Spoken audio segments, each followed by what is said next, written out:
Et bonjour à tous et à toutes, ici Monsieur Marié pour une continuité pédagogique en terminale enseignement scientifique. On est du coup parti sur le thème numéro 2 sur les énergies et en particulier on a commencé le chapitre numéro 5.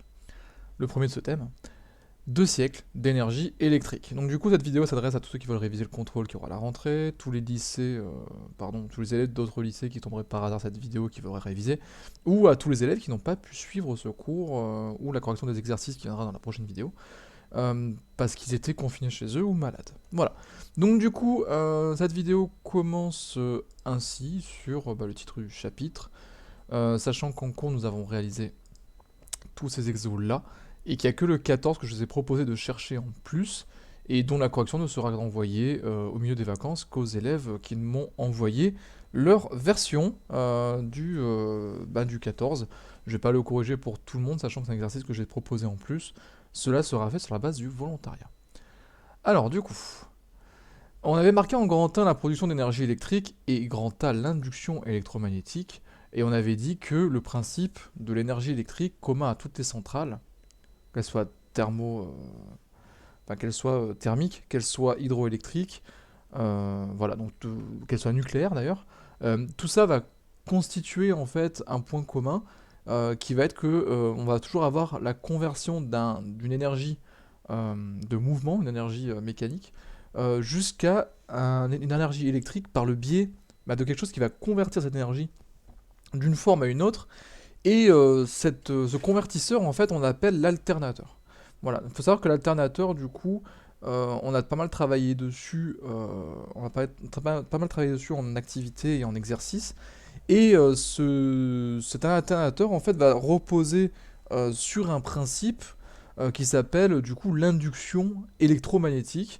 Et cette induction électromagnétique, elle a été découverte par Michael Faraday, du coup, en 1831, donc le monsieur que vous voyez en dessous. Tous ces points communs, du coup, tous ces centrales là qui ont comme point commun l'alternateur, il faut savoir que la cellule photovoltaïque, les centrales photovoltaïques ou un panneau solaire, tout simplement, ne repose pas sur ce principe-là. C'est vraiment comment dire, c'est le seul outil qui permet de transférer une énergie en une autre, de convertir une énergie en une autre sans passer par le biais, du coup, cet alternateur qui convertit l'énergie de mouvement en énergie électrique par le biais de l'induction électromagnétique. Alors comment ça se passe un alternateur au centre Du coup vous avez deux parties. Vous avez un aimant qui va être mobile, qui va tourner, qu'on appelle le rotor, donc qui vient de rotation. Et ce rotor en fait va tourner dans une enceinte qui est fixe. Et cette enceinte du coup qui est circulaire parce que elle est constituée d'un enroulement de fils conducteurs autour de votre aimant. Et ça on appelle ça une bobine. Et vu qu'il ne tourne pas, on appelle ça du coup le stator, vu qu'il reste statique. L'alternateur, en gros, il va permettre, si vous voulez, par le biais d'une turbine, la turbine c'est vraiment le truc principal, hein, si on compare ça à un barrage hydroélectrique, l'eau quand elle tombe, par la gravité en fait elle va actionner une espèce d'hélice. Cette hélice là c'est la turbine. Quand vous allez sur une centrale nucléaire, vous allez, grâce à votre combustible nucléaire, donner de la chaleur à de l'eau qui va s'évaporer. Et en fait, avec la pression que l'eau va générer, parce qu'il y a beaucoup de molécules qui sont passées à l'état vapeur, du coup vous allez faire tourner une hélice, c'est la turbine. Et quand vous prenez une centrale thermique, c'est pareil, la chaleur est directement puisée du centre de la Terre, du centre de la Terre, des profondeurs de la Terre. Et cette chaleur, du coup, va permettre de chauffer un liquide, encore une fois de l'eau, qui va passer en phase vapeur, et quand il y aura une surpression, va faire tourner l'hélice, et cette hélice, c'est encore une turbine. Donc le moyen, si vous voulez, de faire tourner cette turbine, cette hélice, du coup, est différent selon ce que vous prenez. Si c'est une éolienne, c'est pareil, hein, donc du coup là c'est le vent qui fait tourner l'hélice, mais dans tous les cas, en fait, quand la turbine va tourner, elle va entraîner une espèce de tige qui va elle-même ensuite faire tourner, communiquer cette énergie de mouvement à votre aimant. Et l'aimant, une fois qu'il est mis en rotation, il va générer par induction électromagnétique un courant électrique qui va être du coup conduit par la bobine. Et c'est là où vous retirez du coup l'énergie électrique via l'énergie de mouvement que vous aviez au début. Voilà comment ça marche en fait l'alternateur. Donc l'alternateur, du coup, c'est composé d'une partie fixe, ça on l'avait marqué en rouge, qui est constituée de bobines de fils de cuivre qui sont enroulées enfin un fil de cuivre qui est enroulé sur lui-même. Donc c'est ça le principe de la bobine. Plus l'enroulement est conséquent et plus la bobine va générer de courant, hein. Et ça, c'est ce qu'on appelle le stator parce qu'il ne bouge pas. On a aussi une partie mobile qui est constituée d'aimants ou d'électroaimants, ça dépend de ce que vous prenez. Et vu que la partie est mobile et en rotation, on appelle ça le rotor. Alors il se pourrait que des fois ce soit inversé, hein, donc du coup le stator ce sera l'aimant qui reste immobile et la bobine de cuivre, si c'est elle qui tourne, du coup c'est elle le rotor. Alors entraîné le plus souvent par une turbine, l'alternateur produit de l'énergie électrique par induction, mais le problème c'est que cette énergie électrique que vous récupérez n'est pas souvent égale à l'énergie utile, pardon, à l'énergie incidente, c'est celle que vous avez, qu'on appelle du coup fournie. L'énergie du coup utile, celle que vous allez utiliser électriquement, et celle que vous avez fournie à votre alternateur, celle qui provient soit de l'eau, soit du vent, soit de l'air, soit de n'importe quoi, hein, de l'eau que vous avez fait chauffer, et bien du coup ces deux énergies vont pas correspondre, ou ces deux puissances, on peut l'exprimer dans les deux cas, ne vont pas correspondre, et ça c'est ce qu'on va appeler le rendement. Si par exemple je file 5 mégajoules à mon alternateur, et que à la fin j'en ai plus qu'un, je sais que j'en ai perdu 4 dans la bataille, quoi. C'est-à-dire que du coup j'aurais récupéré un cinquième de l'énergie de départ, et donc du coup mon rendement est de 20%. Ça normalement c'est des choses que vous allez devoir passer de l'un à l'autre assez facilement. Le rendement du coup ça va être la puissance que vous avez utilisée, divisée, la puissance utile divisée par la puissance que vous avez fournie, ou vu que vous travaillez sur le même delta T, vous pouvez dire aussi que c'est l'énergie que vous avez utilisée divisée par l'énergie que vous avez fournie à votre alternateur. Et tout ça, du coup, ces deux rapports-là, que ce soit PU ou sur PF ou EU sur EF, ça correspond à votre rendement. Du coup, le but du jeu dans la réalité, bon, 20% c'est un alternateur qui est minable, hein, très sincèrement, ça se vend plus. L'alternateur, le but du jeu pour les fabricants, ça va être de le faire rapprocher le plus proche possible de 1, le plus proche possible, où vous avez une égalité en fait entre la puissance qui est fournie à l'alternateur et la puissance qui va être récupérée à l'alternateur. Et par contre, bien qu'on se rapproche de plus en plus de 1, on n'arrivera jamais à 1, parce que à chaque fois que vous avez du coup une rotation qui est effectuée, vous avez toujours un échauffement des pièces mécaniques. Et ces pièces mécaniques, quand elles s'échauffent, en fait, elles dissipent de l'énergie par effet Joule. Effet Joule, je vous rappelle, c'est en 5 lettres, hein, que ce soit effet ou que ce soit Joule. Et du coup, cette énergie qui va être libérée sous forme de chaleur va être perdue par le système et ne sera jamais récupérée. Dans certains cas, du coup, comme je vous avais dit, la bobine, elle peut être aussi mise en rotation à la place de l'aimant, qui va du coup lui rester fixe. Dans tous les cas, ce qu'il faut, c'est qu'il y ait soit l'aimant, soit la bobine qui tourne l'un par rapport à l'autre. Et si vous avez au moins l'un des deux qui reste immobile, c'est celui-là qu'on appellera stator. Et si on a un des deux qui est en mouvement, on appellera rotor. Et c'est aussi simple que ça. Du coup, comme j'avais dit, le rendement d'un alternateur en fonction de la puissance utile qui est délivrée sous forme d'énergie électrique par celui-ci, et la puissance PF, la puissance fournie cet alternateur à la base, du coup, ça se résumera sous la forme de la formule R qui est égale à la puissance utile divisée par la puissance fournie. R, c'est aussi égal à l'énergie utile divisée par l'énergie fournie. Vu qu'on travaille sur le même delta T, en fait, on a équivalence entre les rapports des énergies ou le rapport des puissances. Alors du coup, on avait dit que les semi-conducteurs, enfin on avait dit que les panneaux photovoltaïques et les centrales photovoltaïques, centrales solaires ne marchaient pas du tout de la même manière, il n'y a pas d'alternateur dans un panneau solaire, mais du coup on va quand même voir ce qu'il en est, et les cellules photovoltaïques en fait travaillent sur un principe qui a été découvert il y a maintenant presque un siècle, hein, par les débuts, par les prémices en fait de la physique quantique. Donc la physique quantique en fait ça a commencé au début du XXe siècle et ça a permis, si vous voulez, d'expliquer les phénomènes d'absorption et d'émission de lumière par un atome bien précis, et d'expliquer en fait le rapport entre les niveaux d'énergie d'un atome et le spectre d'émission ou d'absorption de celui-ci par rapport à une lumière blanche. En fait, Max Planck, le premier des personnages que vous voyez là, celui qui a l'air sur la photo le plus vieux, était un scientifique du coup qui a permis de poser les bases vraiment de cette physique quantique, qui s'est vraiment posé les premières questions et qui a vraiment délivré les bases sur lesquelles se repose actuellement la physique quantique. Et bien qu'il y ait eu de très très grands monsieur qui ont suivi derrière, comme Albert Einstein ou Niels Bohr, tous n'étaient pas d'accord. Et en l'occurrence, Albert Einstein était totalement opposé à la physique quantique, alors que Niels Bohr, lui, au contraire, était totalement favorable. Et du coup, on avait vraiment deux des plus gros scientifiques de l'époque qui s'affrontaient dans la lutte, à savoir est-ce que la physique quantique est un pendant qui est sérieux? Est-ce qu'on peut du coup dire qu'on peut se reposer sur des probabilités? Albert Einstein était totalement opposé. Albert Einstein était persuadé qu'on pouvait qu'on pouvait tout calculer, qu'on pouvait tout avoir avec certitude dès lors qu'on y mettait l'énergie nécessaire.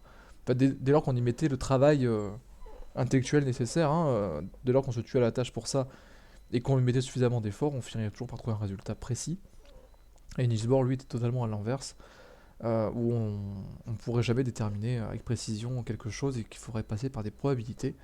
Et finalement, c'est ce deuxième monsieur qui avait raison. Albert Einstein, du coup, ça a été sa plus grande erreur dans sa carrière, c'est de dénigrer la physique quantique, et de toute façon, il le reconnaîtra par la suite, hein. Bref,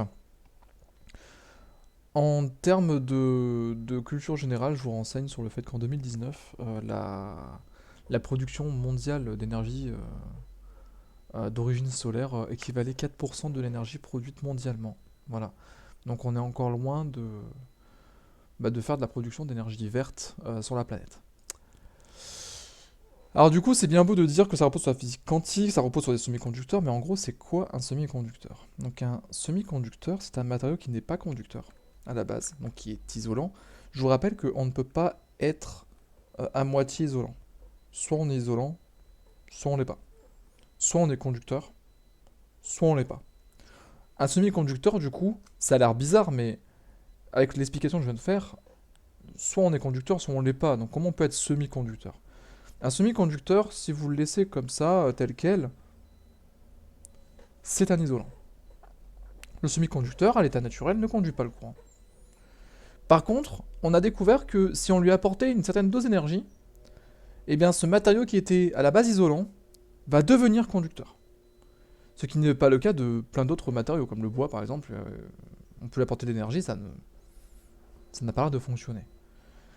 En fait, cette propriété de certains matériaux à pouvoir passer de l'état isolant à l'état conducteur en apportant une énergie, qu'on appellera peut-être énergie d'activation, énergie, je sais pas, n'importe laquelle. Donc du coup, cette énergie qui permet d'activer en fait la propriété conductrice du matériau va être vraiment utilisée, va être vraiment au cœur de tout ce qui est capteur photovoltaïque actuellement. Et c'est aussi au cœur de votre smartphone, de vos circuits imprimés, etc. Parce que les semi-conducteurs sont de plus en plus utilisés et ont des propriétés qui sont fascinantes, de pouvoir passer de l'état de conducteur à l'état d'isolant, ou plutôt l'inverse, par simple apport d'énergie. Dans le cas de semi-conducteurs que vous trouvez dans les circuits imprimés, dans les smartphones, dans les ordinateurs, etc., l'apport d'énergie du coup se fait par impulsion électrique. Donc vous balancez un courant là-dedans et l'énergie est donnée pour que le semi-conducteur devienne un conducteur. Par contre, dans les panneaux photovoltaïques, en fait, c'est l'énergie du soleil qui va venir chauffer en fait le semi-conducteur. Et cette énergie du coup d'activation va permettre ensuite aux prochaines chaleurs, enfin aux prochains rayons qui vont arriver sur le panneau photovoltaïque, d'être en fait convertis sous forme d'énergie électrique. Le truc, c'est que dès lors que vous avez dépensé de l'énergie pour activer le matériau, eh bien c'est une énergie qui est perdue, c'est une énergie que vous ne récupérerez pas, parce que c'est une énergie que vous avez utilisée pour rendre le matériau conducteur. Le spectre d'absorption d'un matériau semi-conducteur lui est propre, et ça c'est vrai aussi pour un isolant, et c'est vrai aussi pour un conducteur. Chaque atome, chaque matière, chaque molécule a un spectre d'absorption et d'émission qui lui sont propres et qui sont d'ailleurs complémentaires. Et tout ça, ça veut dire en fait que votre matériau, que ce soit le semi-conducteur, le conducteur ou l'isolant, ne va absorber que des longueurs d'onde qui sont bien précises. Ça veut dire que, encore une fois, bien, si vous n'absorbez que des longueurs d'onde qui sont bien précises, vu que chaque longueur d'onde est reliée à une énergie, en fait, chaque rayon de couleur, soit bleu, vert, rouge, est associé à une énergie qui lui est propre, mais ça veut dire que, en gros, si l'atome n'absorbe pas n'importe quelle longueur d'onde, Ben, donc il n'absorbe pas n'importe quelle couleur. Ça veut dire qu'en gros, l'atome, il va choisir en fait les énergies qui lui sont propres. Donc du coup, on voit bien que l'atome possède des niveaux d'énergie qui sont quantifiés. On voit bien que l'atome, du coup, a besoin d'une certaine quantité, un certain quota d'énergie pour passer d'un niveau à un autre ou pour passer d'un état activé à un autre. Enfin, de passer de l'état d'isolant à un conducteur. Du coup, la cellule photovoltaïque, elle va avoir son propre rendement.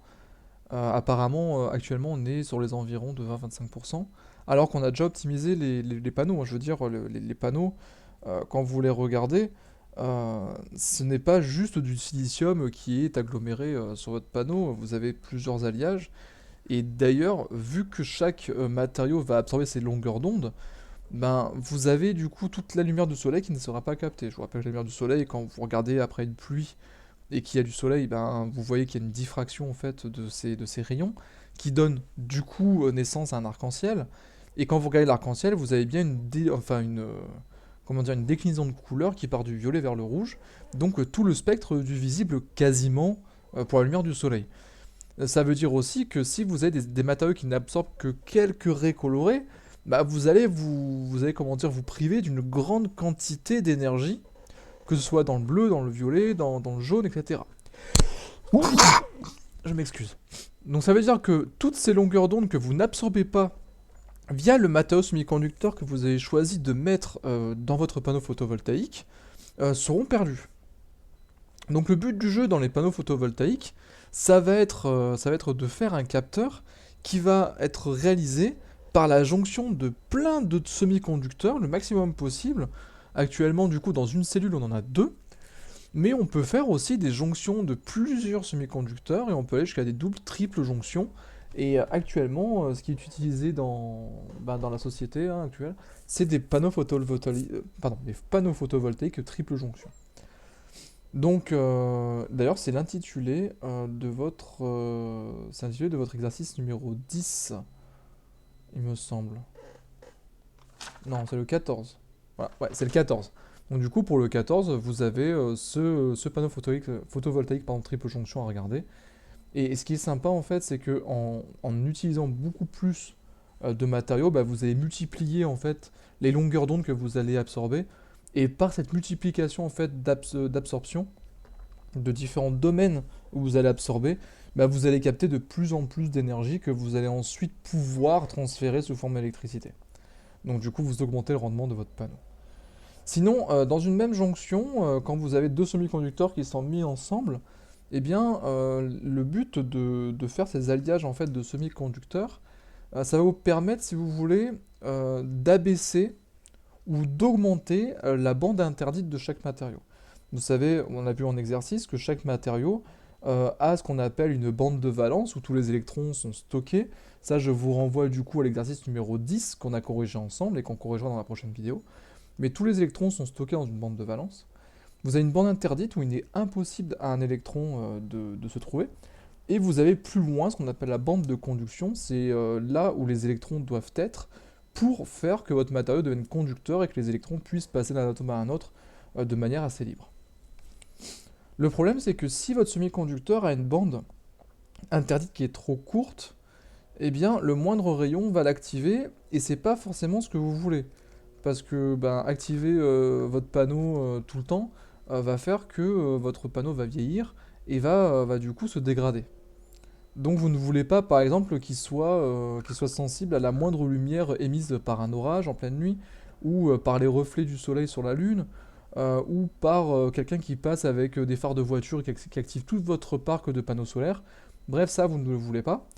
Et deuxième chose, vous avez aussi des autres semi-conducteurs qui sont intéressants, mais dont la bande interdite est trop grande, et donc du coup, qu'il va falloir une très très grosse quantité d'énergie pour commencer à les faire fonctionner, et qui du coup vont s'activer peut-être qu'en été au zénith, et le reste du temps, rien du tout. Donc du coup, le fait de venir en fait faire la réalisation d'une jonction entre deux semi-conducteurs, c'est qu'en fait, en s'alliant, si vous voulez, en faisant l'alliage de deux semi-conducteurs, un qui est trop grand en termes de bande d'énergie interdite, l'autre qui est trop petit en termes de bande interdite, eh bien vous allez en fait faire une espèce de moyenne des deux, C'est très mal dit comme ça et c'est faux, hein, mais en gros, ça se passe comme ça. C'est que si vous avez l'alliage des deux, bah, vous allez avoir en fait une bande interdite qui va être plus courte pour le matériau le plus dur à activer, une bande interdite un peu plus longue pour le matériau qui est plus simple à activer. Et on va les appeler du coup semi-conducteurs dopé N pour celui qui a trop d'électrons, celui qui est trop facilement activable, et l'autre qui est du coup le conducteur dopé P. Mais ça, bon, c'est pas à apprendre par cœur, on s'en fout. C'est pas grave si vous l'apprenez pas. Dans tous les cas, sachez que quand on fait des alliages de semi-conducteurs, c'est pour favoriser en fait euh, un semi-conducteur par rapport à l'activation et défavoriser l'autre en fait qui s'active trop facilement. Et le fait d'avoir des alliages en fait qui ont une bande de conduction, enfin une bande de conduction et une bande de valence qui soit séparée par une bande interdite adéquate, ben ça permet du coup d'avoir plusieurs matériaux qui s'activent avec à peu près la même énergie. Donc un matériau par exemple comme le silicium qui est tout seul et d'autres alliages qui s'activent à peu près aux mêmes endroits, ben, ça vous permet de mettre du coup tous ces alliages et le silicium dans la même jonction et d'avoir une cellule qui est efficace. Voilà, c'est ça le but du jeu. Donc du coup, la plupart des cellules photovoltaïques actuellement sont réalisées à base de silicium. Silicium, c'est vraiment l'élément qui est prépondérant dans tout ce qui est semi-conducteur. Et actuellement, ouais, on est à 20-25%. Ça veut dire que si jamais bah, vous éclairez toute une journée un panneau photovoltaïque, vous avez eu 10 heures d'ensoleillement, eh bien, il faut savoir en gros qu'il y a 2h30 seulement qui ont été vraiment utiles et qui ont permis d'être convertis en énergie électrique. C'est pour ça que vous ne pouvez pas chauffer à base d'électricité. Enfin, vous ne pouvez pas alimenter toute la planète à base de panneaux solaires parce que même si on recouvrait l'entièreté de la Terre, donc du coup mer et continent, plus toute la surface de la Lune, et qu'on admettrait qu'il y avait plusieurs étoiles autour de nous, pas que le Soleil, pour éclairer toutes les faces en même temps, enfin toute la surface en même temps, eh bien ça ne suffirait pas à la population actuelle. Alors ensuite, à cellule photovoltaïque, vous avez quelque chose qui va être défini, qui est très très important, euh, comme pour l'alternateur, hein, c'est le rendement. Le rendement, du coup, c'est toujours la même chose, c'est ce que vous avez du coup récupéré par rapport à ce que le panneau photovoltaïque a reçu. Et ce rendement, du coup, vu que c'est un rapport de deux grandeurs, que ce soit en termes d'énergie ou de puissance, ça reste du coup sans unité. Par contre, quand on veut acheter un panneau photovoltaïque, si vous avez un jour l'occasion d'avoir une maison ou un appartement sur lequel vous pouvez du coup investir dans un panneau photovoltaïque, dans un panneau solaire, bon bah déjà sachez que le retraitement de ces panneaux est très compliqué parce que c'est des matériaux qui sont à l'intérieur qu'on ne sait pas vraiment retraiter encore à l'heure actuelle ou pas très bien. Et tout ce que je peux vous conseiller par contre en termes d'efficacité, ça dure environ 40 ans un panneau solaire, hein, du coup vous avez le temps. Ce que vous devez savoir, c'est que pour acheter le meilleur panneau photovoltaïque, il faut d'abord savoir quelle est sa caractéristique. Sa caractéristique, c'est quoi?